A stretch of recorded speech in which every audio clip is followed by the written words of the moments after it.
आज का विषय है कि ध्यान में कंपन कंपन और शरीर का हिलना। ये सब ध्यान के दौरान क्यों होता है?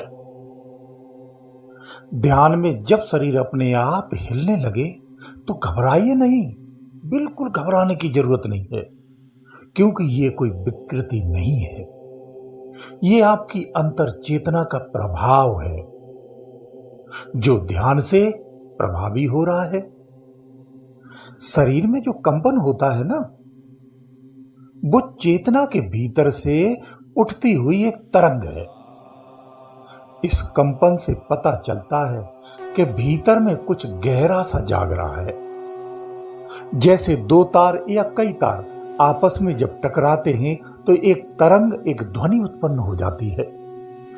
ठीक वैसे ही भीतर में आत्मा के तार छेड़ दिए जाते हैं, जिसके तहत होता यह है कि कुछ साधकों के अंदर रीढ़ में कंपन होता है, हलचल होती है, रीढ़ हिलती है, किसी का सर हिलता है, कुछ के हाथ पैरों में लहर सी उठती है।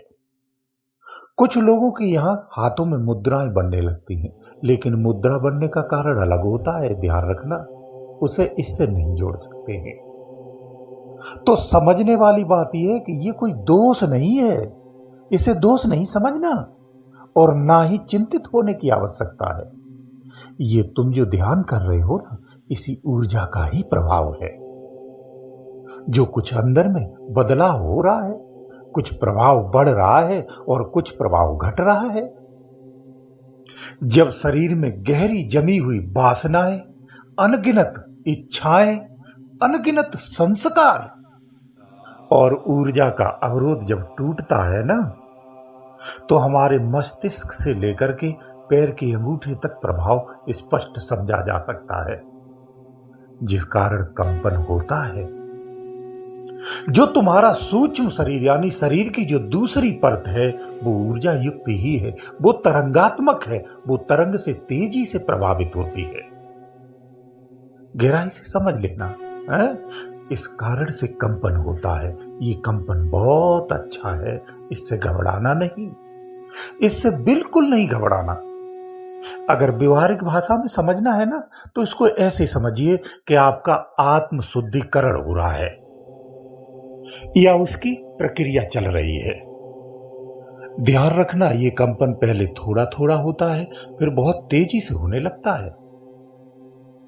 लेकिन जब असहनीय हो जाए तो कुछ दिन के लिए ध्यान रोकना चाहिए और पुनः प्रारंभ करना चाहिए। जब अगली बार करोगे तो ये कंपन आप सहन कर सकते हो, आपकी बॉडी इसके लिए तैयार होगी। एक बात हमेशा मैं कहता रहता हूं, ध्यान रखा करो। गहरी ध्यान साधना करने के लिए हमें मेंटली बहुत मजबूत होना चाहिए, दिमागी रूप से मजबूत होना चाहिए और शरीर से भी मजबूत होना चाहिए। होता यह है कि हम जिद से कभी कभी साधनाएं कम समय में बहुत अधिक कर लेते हैं, तो ऊर्जा अधिक जागृत होती है, जो शरीर उसे सहन नहीं कर पाता है। उसके कभी कभी बुरे परिणाम भी शरीर पर दिखते हैं। कभी कभी हमारा शरीर भी इस कारण से प्रभावित हो जाता है। तो कुछ साधक तो इसे उल्टा समझ लेते हैं, जबकि उल्टा कुछ भी नहीं है, सब ठीक है। जो मिल रहा है उसके लिए बस सक्षमता होनी चाहिए, ये ध्यान रखो। प्रारंभ में जो आपको कंपन महसूस होता है, देखो यकीन से फिजिकली समझिए, तुम्हारे शरीर में ऊर्जा ही ऊर्जा भरी है, इसके अतिरिक्त और कुछ है नहीं भीतर में। उसी ऊर्जा से ये शरीर चलता है। जैसे ही ऊर्जा ये प्रभावशील होती है तो शरीर में ऊपर नीचे दौड़ने लगती है, जिसे आप अंदर में स्पष्ट महसूस करते हैं। ये तुम्हारी ही ऊर्जा है, ध्यान रखो। ये ऊपर नीचे अभी असंतुलित है तो भाग रही है। इसमें किसी किसी साधक को तो यहां तक भ्रम हो जाता है कि उसे लगता कि मैं सहसार पर पहुंच गया हूं, क्योंकि ये ऊर्जा सीधा टक्कर मारती वहां और कई दिनों तक लगातार मारती रहती है। तो साधक को लगता कि मैं सहसार पर पहुंच गया हूं। सहसार पर बड़ी कठिनाई से पहुंचते हैं, ध्यान रखना। एक प्रोसेस से ही पहुंचते हैं, सीधा डायरेक्ट नहीं पहुंच पाते हैं, क्योंकि मार्ग में कई सारी रुकावटें हैं, ध्यान रखो है। उससे फिर धीरे धीरे पहुंचते हैं, एक तरह से नहीं पहुंचते। ये तुम्हारी ऊर्जा का एहसास होता है। ऊर्जा जहां अधिक होगी आप अपनी उपस्थिति शरीर के उसी अंग पर, उसी स्थान पर ही महसूस करते हैं। बस इतना ही है और कुछ नहीं है। और सरलता में समझना है तो तुम्हारे स्थूल के अलावा जो सूक्ष्म शरीर है, अब वो एक्टिव हो रहा है, वो जागृत। जैसे मान लीजिए कोई सो रहा था, अब वो जाग रहा है। अभी शिथिल पड़ा था, अब वो एक्टिव हो रहा है, किधर? दूसरी दिशा की तरफ। तो इस स्थूल से संबंधों में कुछ गड़बड़ी आने लगती है। इस कारण से ही हमें इस स्थूल शरीर में उथल पुथल महसूस होती है। इसीलिए शरीर का टेम्परेचर भी घटता बढ़ता है, खूब घटता बढ़ता है, ध्यान रखना। जिस कारण से कभी ठंडी कभी गर्मी लगती है। तो बहुत सारे साधक भ्रमित हो जाते हैं, इसलिए परेशान नहीं होना। हाँ, एक बात यहाँ ध्यान रखना, अगर ये कंपन आपको अशांति ज्यादा दे रहा है, अधिक पीड़ा दे रहा है और भय व्याप्त हो रहा है, तो इसे ठहराव की स्थिति में लाएं, यानी ध्यान को छोड़ दें। अगर आपका चेतन गुरु है, आपने गुरु बनाया हुआ है, तो गुरु का स्मरण करना चाहिए और उस संकल्प के साथ उस नाम को या उनकी दी गई युक्ति को थोड़ी देर उस पर अभ्यास करना चाहिए। मैं समझता हूं ये पीड़ा उसी क्षण कम हो सकती है। अगर नहीं होती है तो आपको ठहरना है। 2 दिन, 3 दिन, 4 दिन, कोई नुकसान नहीं है इससे। 4 दिन, 8 दिन, 10 दिन भी रुक सकते हैं। फिर से प्रयास करो और आपको लगता है कि अब कंपन को हम झेल सकते हैं, तो फिर से प्रारंभ कर दो और आगे धीरे धीरे बढ़ते चले जाओ। ध्यान को धीरे धीरे हमेशा करना है, बलपूर्वक नहीं और जल्दबाजी नहीं करनी है। धैर्य बहुत रखना है, ये हमेशा याद रखो।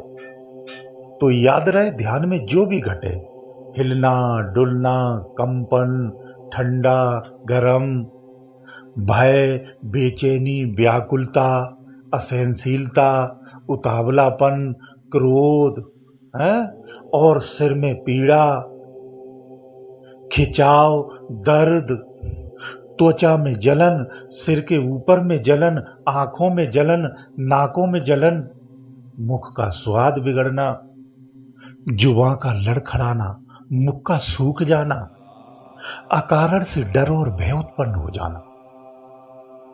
आप यकीन मानिए, ये आपकी साधना का प्रभाव है, ये आपकी साधना की तरक्की है। व्यवहार से ऐसे समझिए कि अंदर में कुछ चीजें बैठी थी जो शैतानी शक्तियां, अब वो नष्ट होने लगी हैं तुम्हारी ऊर्जा के प्रभाव से। वो नष्ट होती जाएंगी, वैसे वैसे अपना प्रभाव दिखाती जाएंगी और ये प्रभाव कुछ दिन रहेगा और नष्ट होता चला जाएगा। बारी बारी से एक एक प्रभाव आता जाएगा और नष्ट होता जाएगा। कई प्रभाव एक साथ कभी कभी आते हैं और कुछ दिन रहने के बाद सदा के लिए चले जाते हैं। फिर दोबारा इनकी पुनरावृत्ति नहीं होती है। जो एक बार गया तो फिर वो सदा के लिए गया, फिर नहीं आता है। तो इसे अपनी तरक्की ही समझिए, सरल भाषा में, कि ये तुम्हारी तरक्की है, प्रोग्रेस है, ये तुम्हारी आत्म जागृति की ओर गति है। इसे इस तरह से समझो। लेकिन एक बात फिर कहूंगा, आपके आसपास जाने हुए पहचाने हुए कहीं भी खोजे हुए हो तो कोई अच्छा सा संत खोजो और उसको अपना गुरु बनाओ। एक चैतन्य संत होना चाहिए, एक तपस्वी होना चाहिए जो जागृत हो। उपदेशक आपकी साधना में कभी कोई सहायता नहीं कर सकता है। जो इसके अंदर में चला हुआ हो उसे चुनो। उसे चुनोगे तो वो सतमार्ग भी दिखाएगा और अंदर में आपकी सहायता भी करेगा, क्योंकि उसे एक एक चीज पहले से पता होती है और एक ही मार्ग नहीं, कई मार्गों के कई अनुभव पता होते हैं उसे। अंदर में एक ऐसी स्थिति आ जाती है, कैसी को वहां पहुंच करके आपको सारे अनुभव हो जाते हैं। कहां कैसे स्थिति बनती है सब पता हो जाता है। जहां विस्तार में शब्दों का उच्चारण हो जाता है, पूरा उच्चारण होता है, ध्यान रखना। तो उस स्थिति में पहुंचोगे कैसे? ये संघर्ष ही है तुम्हारे। इन संघर्ष को पार करते हुए धीरे धीरे पहुंच जाते हैं। बस धैर्य होना चाहिए, आपका मन पक्का होना चाहिए। ऐसा नहीं कि आज तो सुन लिया और आज कर लिया और कल सोचते हो कि परसों करेंगे, फिर सोचते हो कल करेंगे। ये आलस नहीं होना चाहिए। रोज करना है थोड़ा थोड़ा थोड़ा थोड़ा अभ्यास में लगे रहना है। इस तरह से बढ़ना है। गुरुदेव दयालु, गुरुदेव।